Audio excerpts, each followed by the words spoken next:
360 our कर लिया, present और एब्सेंट लिख दो जल्दी से। उम्मीद करता हूँ करा होगा, और नहीं करा तो खुद से पूछो कि समय कहाँ गया। और इफेक्टिव स्टडी आवर कितने देर पढ़े, खुद से सवाल पूछने की ज़रूरत ही नहीं पड़ेगी अगर इफेक्टिव स्टडी आवर 8 घंटे से कम है, फिर तो जवाब पता है तुम्हें।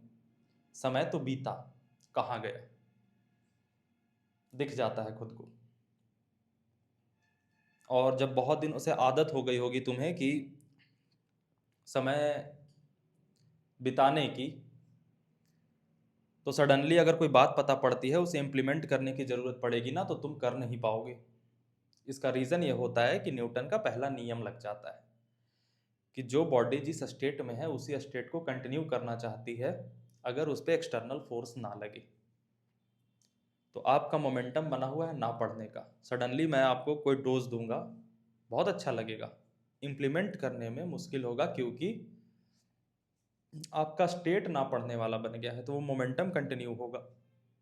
ये पॉजिटिव बात भी है कि एक बार आप पढ़ने लगो ना, तो फिर वो पढ़ने वाला मोमेंटम भी ब्रेक तभी होगा जब एक्सटर्नल फोर्स कोई लगेगा। कोई बहुत ही अच्छी मूवी आ गई, कोई बहुत ही अच्छा रील आ गया, कोई बहुत ही अच्छा इंसान आ गया जो तुम्हें पढ़ाई रोकने पे बहुत फोर्स लगा देगा और तुम रोक दोगे। नहीं तो अगर कोई ना लगा तो तुम पढ़ते चले जाओगे, तुम्हें दिखता चला जाएगा।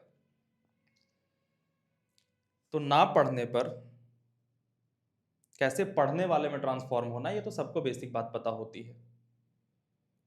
कोई एक्सटर्नल फोर्स लगा देगा, खुद का ही फोर्स होगा, या टेस्ट मार्क्स लगा देंगे, टेस्ट में खराब नंबर आ गए तो आप पढ़ने लग जाओगे। लेकिन वो फोर्स कि जब आपके पास पढ़ाई का मोमेंटम है और उसमें एक्सटर्नल फोर्स लग करके पढ़ाई के मोमेंटम को रोक के ना पढ़ने वाले में ट्रांसफॉर्म कर दे, उस पर बात करने वाले हैं। 90% बच्चे इस टाइटल और थंबनेल को देख करके ही क्लिक नहीं करा होगा, क्योंकि जो इस फोर्स के जाल में फंस जाते हैं वो बायस्ड हो जाते हैं बहुत अच्छी फीलिंग के। उसका नाम प्रेम है। जिस कवि की कल्पना में जिंदगी हो प्रेम गीत, उस कवि को आज तुम नकार दो। आज कोई मैनेज करने का तरीका नहीं है इसका, कोई भी नहीं। मेरी बातों को बड़ी गहराई से सुनना, और जब तुम्हारे जीवन में ऐसा फेज आए रुक जाना। बहुत चीज़ें तुम्हें मिलेंगी, ये उन चीज़ों के सामने बड़ी छोटी चीज़ है। मैं हाथ जोड़ता हूँ, प्यार मत कर लेना, प्रेम के चक्कर में मत पड़ जाना। मैं ना जब तैयारी शुरू कराता हूँ बच्चों के, तो उनसे कहता हूँ कि मैं सबको सिलेक्ट करा सकता हूँ, कितने भी खराब बच्चे हो मैं उन्हें सिलेक्ट करा दूंगा, प्रेमी को सिलेक्ट नहीं करा पाऊंगा मैं। Because love is poison for ambition. Reason, ऐसे ही तुक्के में बात नहीं बोला, रीजन इसका दे रहा हूं तुम्हें कि जब दो लोग आपस में इस प्रेम वाले खेल में जुड़ते हैं तो वो जुड़ना कैसे होता है। मेरे में तो कुछ कमियां हैं, तुझ में कुछ कमियां हैं, दुनिया को दिख रही हैं, लेकिन सामने से एक व्यक्ति आता है जो मेरी हर कमी को वैलिडेट कर देता है। अभी मेरी इन बातों को सुनने के बाद जो व्यक्ति इस चीज में पड़ चुके हैं वो अपनी प्रेमी जोड़ी के पास जाएंगे डिस्कस करने, क्योंकि मेरी बातें थोड़ी गहरी होंगी तो दिमाग पे असर करेगा। ये हो ही नहीं सकता कि ना असर करे। बट आप जाओगे डिस्कस करो कि ऐसी ऐसी बात है, थोड़ा सा दिमाग में चलेगा कि हाँ यार एम्बिशियस होना है, जीवन में कुछ करना है हमें, तो आप डिस्कस करोगे। अब उसने तो ये बातें नहीं सुनी ना, तो उसके मन में तो ये बातें नहीं चल रही ना, तो वो आपको काउंटर लॉजिक दे करके वैलिडेट कर देगा कि नहीं यार, ये स्नेहित मिश्रा जैसे लोग ना बेवकूफ होते हैं, इनको कुछ पता है प्रेम की ताकत हर चीज में। क्योंकि आपके पास सिर्फ दो एसेट है दुनिया में किसी भी काम को करने के लिए, एक टाइम और एक एनर्जी। सुबह उठते हो, तुम्हारे पास एक एनर्जी का पोटला होता है, वो आप कहाँ लगाओगे वो आप डिसाइड करोगे। जो बच्चे एग्जाम में बहुत अच्छा कर रहे हैं वो अपनी एनर्जी ही तो स्टडी में लगा रहे हैं ना, तो उन्हें उनका रिटर्न मिल रहा है।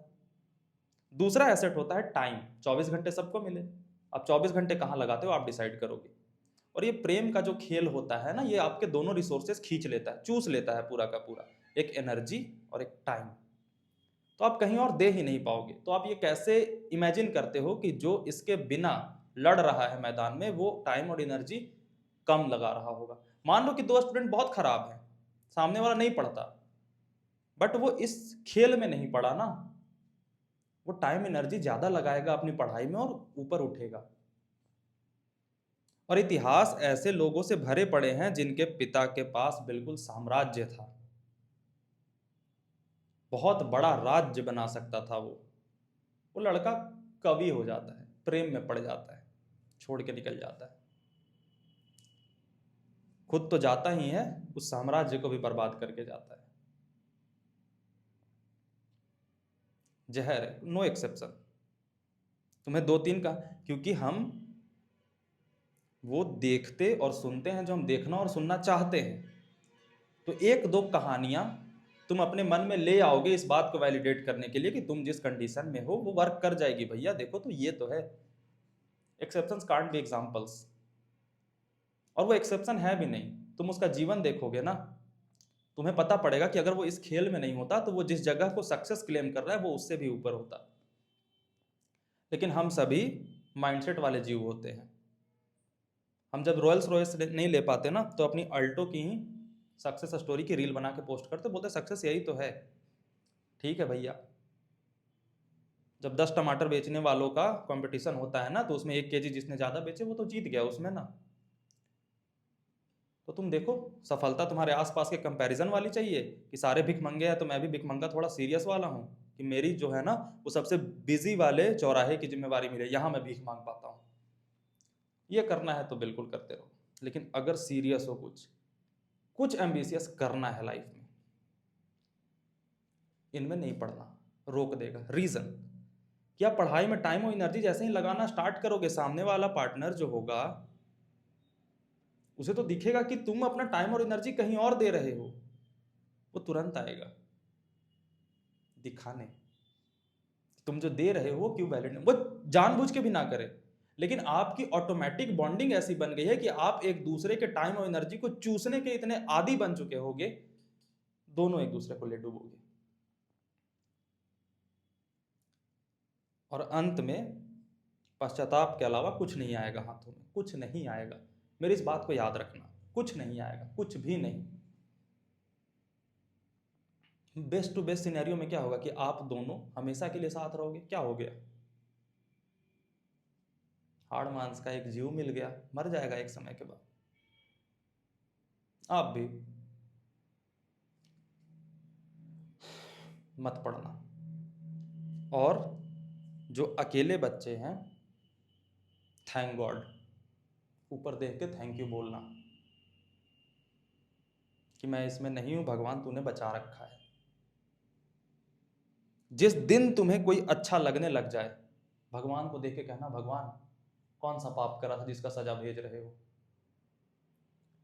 जिस दिन तुम कोई जोक मारो और सामने वाला व्यक्ति बहुत हंसने लग जाए, भगवान से पूछना, भगवान कौन सा सजा करा था, कौन सा काम करा था जिसकी मुझे सजा दे रहे हो। पूरे क्लास में वो किसी को नोट्स नहीं दे रही या दे रहा, वो तुम्हें देने लग जाए, भगवान से कहना, भगवान कौन सी गलती करी थी जिसकी सजा दे रहे हो। तुम्हारे टेस्ट में खराब मार्क्स आने पे भी जिस दिन तुम्हें कोई इंसान कहने लगे, कोई बात नहीं यार, a single sheet of paper can't decide our future, उस दिन भगवान को देख के कहना, भगवान कौन सा पाप करा था। इस बात को सुनकर के जिस दिन तुम्हारा कोई इंसान सामने वाला ये कहने लग जाएगा, ये सारी बेकार की बातें हैं यार, इन्हें पता ही नहीं हमारे प्यार की ताकत, उस दिन भगवान को देख के कहना, कौन सा पाप करा था, सजा ही है जो मिल रही है। तुम्हारे बगल में तुम्हारी ही कंडीशन में बैठा हुआ एक लड़का है, उसे ये सजा नहीं मिली, आगे जाएगा। और फिलॉसफी का तो सहारा लेना मत कि भैया चला ही जाऊंगा तो कहाँ तक चला जाऊंगा अगर जीवन में अकेला रह जाऊंगा। इसलिए बोल पा रहे हो क्योंकि रोटी मुफ्त में कमाने वाला एक व्यक्ति बैठा है घर में। जिस दिन वो नहीं होगा तुम्हारे लिए, उस दिन लगेगा अकेला रह जाता। और रोटी कमाना बड़ी बात नहीं है, रोटी के लिए कमाना है ये सोचना बड़ी बात है। ये सोच आदमी को खा जाती है। रोटी तो मिल ही जाएगा, रोटी सरकार दे रही है यार 80 करोड़ लोगों को, तुम्हें भी मिल जाएगा। मैं नहीं कर पाया, ये सोच खा जाएगी, इसमें पढ़ना मत। और अंत में वही याद रखना कि मैं सबको सिलेक्ट करा सकता हूँ, प्रेमियों को सिलेक्ट नहीं करा सकता, घिन आती है मुझे, मैं बात तक नहीं करता उनसे।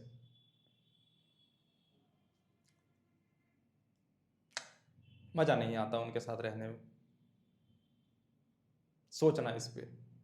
कल मिलते हैं, बाय बाय। कितना पढ़ा, ध्यान देना, समय कहाँ जा रहा है, ध्यान देना। मैं तुम्हें नहीं जानता फिर भी कह रहा हूँ, इसका मतलब यह है कि तुमसे कोई दुश्मनी है नहीं मेरी। हाँ, तुमसे लगाव है क्योंकि तुम्हारा रिजल्ट मेरी सफलता का कारण बनेगा, तो चाहता हूँ कि तुम रिजल्ट ले आओ। Bye bye, good night.